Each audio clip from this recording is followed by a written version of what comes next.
Liquor స్కామ్‌కు సంబంధించి ఏపీలో SIT అయితే దూకుడు పెంచినట్టుగా తెలుస్తుంది. ఇప్పటికే ఆ ఈడీ కూడా ఈ లిక్కర్ స్కామ్‌కు సంబంధించి నిన్నగాక మొన్న 2 తెలుగు రాష్ట్రాల్లో దాదాపు 12 చోట్ల ఒకేసారి సోదాలు చేసింది. మనందరికీ తెలుసు. కీలకమైనటువంటి ఆధారాలు కూడా సేకరించింది. సో ఇప్పుడు సిట్ కూడా రంగంలోకి దిగింది. ఇందులో ఏదైతే మద్యం రవాణాలో 400 కోట్ల రూపాయల స్కామ్ జరిగిందని ఇప్పటికే విజిలెన్స్ అధికారులు గుర్తించారు.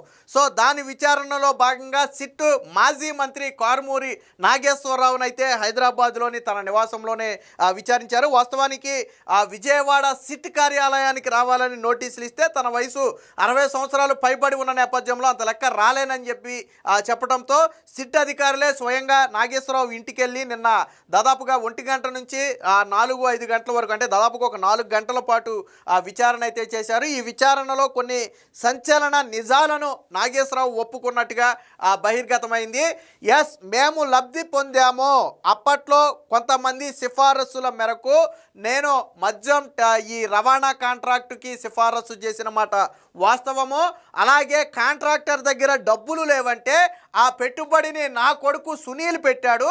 ఆ పెట్టుబడి పెట్టినందుకు ప్రతిఫలంగానే మేము కాంట్రాక్టర్ దగ్గర నుంచి డబ్బులు కూడా తీసుకున్నామని చెప్పి స్వయంగా మాజీ మంత్రి కారుమూరి నాగేశ్వరరావు ఒప్పుకోవడంతో ఇది వైసీపీలో ఒక గుబులుగా మారింది. ఎందుకంటే ఇప్పటివరకు వైసీపీ చెప్పేదేంటి, లిక్కర్ స్కాము లేదు, ఏ స్కాము లేదు, ఇదంతా చంద్రబాబు వేధిస్తున్నాడని కదా చెప్పేది.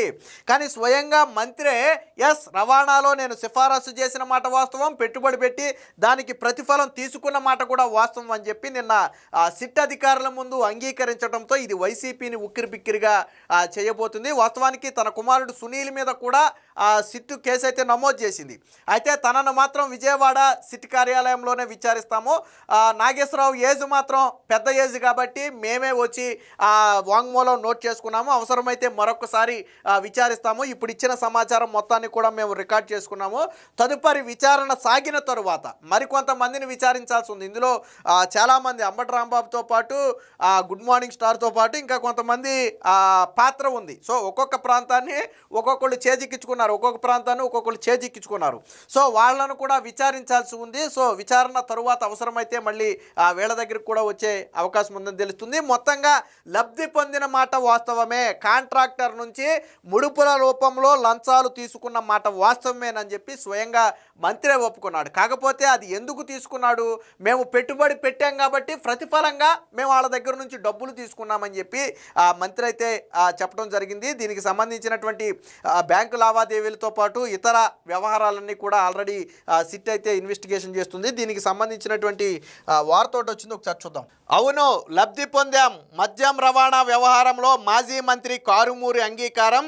హైదరాబాద్లో 4 గంటల పాటు సిట్టు విచారణ. మంత్రి హోదాలో కాంట్రాక్టర్కు సిఫారసు చేశా, డబ్బులు లేవనటంతో మేమే పెట్టుబడి పెట్టాము, అందుకు ప్రతిఫలమే తీసుకున్నామని చెప్పి. అంటే వాస్తవానికి ఇది సిగ్మా లాజిస్టిక్ అనే ఒక దానితో ముడిపడి ఉంది. ఎవరిది సిగ్మా లాజిస్టిక్ అంటే రాజు కసిరెడ్డికి చెందినటువంటి సంస్థ. వాస్తవానికి గతంలో ఇది కలెక్టర్ల ఆధ్వర్యంలో ఉండేది. ఈ బేవరేజెస్ కార్పొరేషన్ డిపో నుంచి లిక్కర్ షాపులకు మద్యాన్ని సరఫరా చేయాలి. గతంలో మొదట్లో గవర్నమెంట్ వచ్చిన మొదట్లో ఏం చేశారంటే అది కలెక్టర్లు నిర్ణయించేవారు. ఆ జిల్లాలోని మద్యం రవాణాకి సంబంధించినటువంటి కాంట్రాక్టర్ని కలెక్టర్లు నిర్ణయించేవారు. వాస్తవానికి గత టీడీపీ హయాంలో ఎంత ఉండేదంటే ఒక మద్యం కేసు సరఫరాకి 13 రూపాయలు చెల్లించేవాళ్ళు లీగల్గా. సో అది మొదట్లో వైసీపీ వచ్చిన మొదట్లో కూడా అదే ఉంది. కానీ వైసీపీ నేతలకు ఇక్కడే దుర్బుద్ధి పుట్టింది. ముఖ్యంగా రాజకసిరెడ్డికి ఒక ఐడియా వచ్చింది.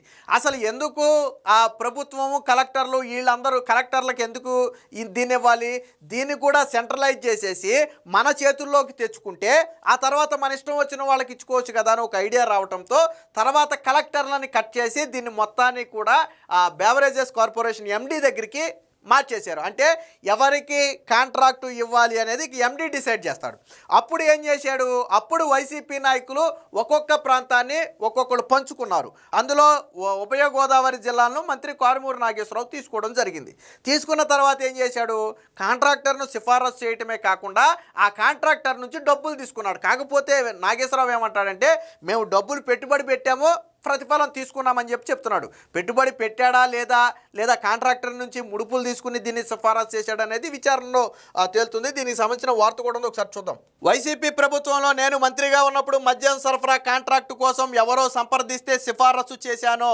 కాంట్రాక్టు పొందిన తర్వాత డబ్బులు లేవన్నారు. అసలు ఒక వ్యక్తి కాంట్రాక్ట్ అడిగాడంటే డబ్బులు లేకుండా కాంట్రాక్ట్ ఎలా అడుగుతారు? నేను గవర్నమెంట్ నుంచి కాంట్రాక్ట్ అడగాలి, రోడ్డు కాంట్రాక్టు ఇంకో కాంట్రాక్ట్ అడగాలనుకో, ముందు దానికి సరిపడా పెట్టుబడి పెట్టుకోగల సమర్థత నా దగ్గర ఉంటేనే నేను కాంట్రాక్ట్ కోసం వెళ్తా. అది లేకుండా నేను వెళ్ళిపోయి కాంట్రాక్ట్ నేను తీసేసుకున్న తర్వాత మళ్ళీ వెళ్ళిపోయి గవర్నమెంట్ నా దగ్గర డబ్బులు లేవంటే కుదురుద్దా? సో మరి ఈ లాజిక్ ఈయన చెప్తున్నాడు, మరి అది ఎంతవరకు నిజం అనేది చూడాలి. కాంట్రాక్టు తీసుకున్న తర్వాత అంట కాంట్రాక్టర్ డబ్బులు లేవన్నాడట. దాంతో మా అబ్బాయి కారుమూరి సునీల్ పెట్టుబడి సర్దుబాటు చేశాడు, అందుకు ప్రతిఫలంగా మద్యం సరఫరా కాంట్రాక్టర్ మాకు డబ్బులు చెల్లించాడు అని మాజీ మంత్రి కారుమూరి నాగేశ్వరరావు సిట్ అధికారులకు వెల్లడించినట్లుగా తెలిసింది. జగన్ హయాంలో మద్యం సరఫరా ఆర్డర్లలో 3,500 కోట్ల రూపాయల స్కామ్ జరిగిన సంగతి తెలిసిందే. అయితే ఇదే మద్యాన్ని రాష్ట్ర బేవరేజెస్ కార్పొరేషన్ డిపో నుంచి అప్పటి ప్రభుత్వ లిక్కర్ షాపులకు రవాణా చేసే టెండర్లలో కూడా భారీ కుంభకోణం జరిగింది. కూటమి ప్రభుత్వం వచ్చాక ఈ భాగోతాన్ని తేల్చే బాధ్యతను విజిలెన్స్ అండ్ ఎన్ఫోర్స్మెంట్ విభాగానికి అప్పగిస్తే 2019కు ముందు అంటే టీడీపీ హయాంలో ఒక్కో మద్యం కేసు సరఫరా రవాణాకు 13 రూపాయలు చెల్లించేవాళ్ళు. కానీ జగన్ వచ్చిన తర్వాత 2020 తర్వాత ఏం చేశారంటే ఈ 13 రూపాయలని ఒకేసారి 34 రూపాయలకు పెంచారు. సో ఇది మొత్తం కూడా దోచుకోవడం కోసం పెంచినటువంటి మొత్తం, ఏ ప్రాతిపదిక లేకుండా ఎటువంటి అంచనాలు లేకుండా కేవలం నోటి మాటగా దీన్ని 34 రూపాయలు ఎలా పెరుగుద్ది? 13 రూపాయలు 15 అవ్వాలి, 20 అవ్వాలి మహా అయితే, పోనీ డబల్ అయినా కానీ 26 అవ్వాలి. కానీ ఎందుకు 34 రూపాయలు అయింది? ఏం పెరిగిపోయిందని అది పెరిగింది. సో ఇదంతా దోచుకోవడానికి వీళ్ళు ఆడినటువంటి ప్లాన్ ఇది. తద్వారా వైసీపీ లిక్కర్ ముఠా 400 కోట్ల రూపాయలు కొల్లగొట్టినట్లుగా విజిలెన్స్ ప్రాథమికంగా తేల్చింది. వైసీపీ నేతలు ప్రాంతాల వారీగా బినామీలను ముందుంచి కొల్లగొట్టారని నివేదించింది. దీంతో ఈ అంశాన్ని ప్రభుత్వం సిఐడికి అప్పగించింది. ఈ ఏడాది 10న కేసు నమోదు చేసిన సిట్ ఏం చేసిందంటే రంగంలోకి దిగింది. లోతుగా ఆరా తీయటంతో ఈ మద్యం స్కామ్లో ప్రధాన నిందితుడైనటువంటి రాజు కసిరెడ్డికి చెందినటువంటి ముసుగు సంస్థ సిగ్మా లాజిస్టిక్, ఇది బేసిక్ ఇది రాజు కసిరెడ్డి కూడా కాదు, ఎవరి నుంచో లాక్కున్నట్టున్నాడు. సిగ్మా లాజిస్టిక్ పాత్ర వెలుగులోకి వచ్చింది. మొత్తం దందా ఇక్కడి నుంచే మొదలై అప్పటి వైసీపీ పెద్దల ఆదేశాలతో జిల్లాల్లోని వైసీపీ కీలక నేతలు సబ్లీజులు దగ్గించుకున్నట్టుగా తెలిసింది. రాయలసీమలో చిత్తూరు జిల్లాకు చెందిన విజయానందరెడ్డి, ధర్మవరంలో మాజీ ఎమ్మెల్యే అయినటువంటి కేతిరెడ్డి వెంకటరామరెడ్డి, గుంటూరులోనేమో అంబటి రాంబాబు, ఉభయ గోదావరి జిల్లాల్లో మంత్రి కారుమూరి నాగేశ్వరరావు, ఉత్తరాంధ్రలో బొత్స సత్యనారాయణ మేనల్లుడైనటువంటి మజ్జి శ్రీనివాసరావు.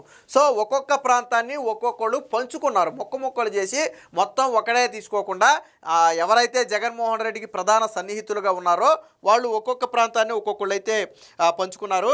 విచారణ నిమిత్తం కారుమూరి ఆయన కుమారుడు సునీల్కు నోటీసులు ఇచ్చింది. అయితే అనారోగ్య కారణాలతో తాను విజయవాడ రాలేకపోతున్నానని చెప్పడంతో సిట్ అధికారులే స్వయంగా హైదరాబాద్ ఆయన ఇంట్లో విచారించారు. ఈ విచారణలో ఒక ఎస్పీతో పాటు ఇద్దరి డిఎస్పీ స్థాయి అధికారులు అయితే పాల్గొన్నారు. మధ్యాహ్నం 1 గంట నుంచి దాదాపు 4 గంటల పాటు ఈ విచారణ అయితే సాగింది. ఈ సందర్భంగా తాము మద్యం రవాణా కాంట్రాక్టుతో లబ్ధి పొందిన మాట వాస్తవమేనని, అయితే కాంట్రాక్టును సిఫారసు చేసినందుకు నేను ఆ లబ్ధి పొందలేదు, పెట్టుబడి పెట్టినందుకు మాత్రమే నేను లబ్ధి పొందానని చెప్పి చెప్పడం అయితే జరిగింది. సో అదే అంశాన్ని అయితే సిట్ అధికారులు రికార్డ్ చేసుకున్నారు. ఆయన వయసు 60 సంవత్సరాలు పైబడి ఉండటంతో ఆయన కోరిన విధంగా హైదరాబాద్లో విచారించామని చెప్పారు. అవసరమైతే మరోసారి విచారిస్తామన్నారు. ఆయన కుమారుడు సునీల్ పైన కూడా కేసు నమోదు చేశామని, సునీల్ని మాత్రం విజయవాడలోని సిట్ కార్యాలయానికి పిలిపించి విచారిస్తామని చెప్పి అయితే చెప్పడం జరిగింది. సో మొత్తంగా ఈ 400 కోట్ల రూపాయల స్కామ్లో మంత్రి పాత్ర ఉన్నట్టుగా స్వయంగా ఆయనే ఒప్పుకున్నాడు. అసలు ఇప్పటి వరకు స్కామే జరగలేదన్నటువంటి వైసీపీ గొంతులో ఇప్పుడు మంత్రి నిజాన్ని ఒప్పుకోవటంతో గొంతులో పచ్చి వెలక్కాయ పడినట్టుగా అయింది.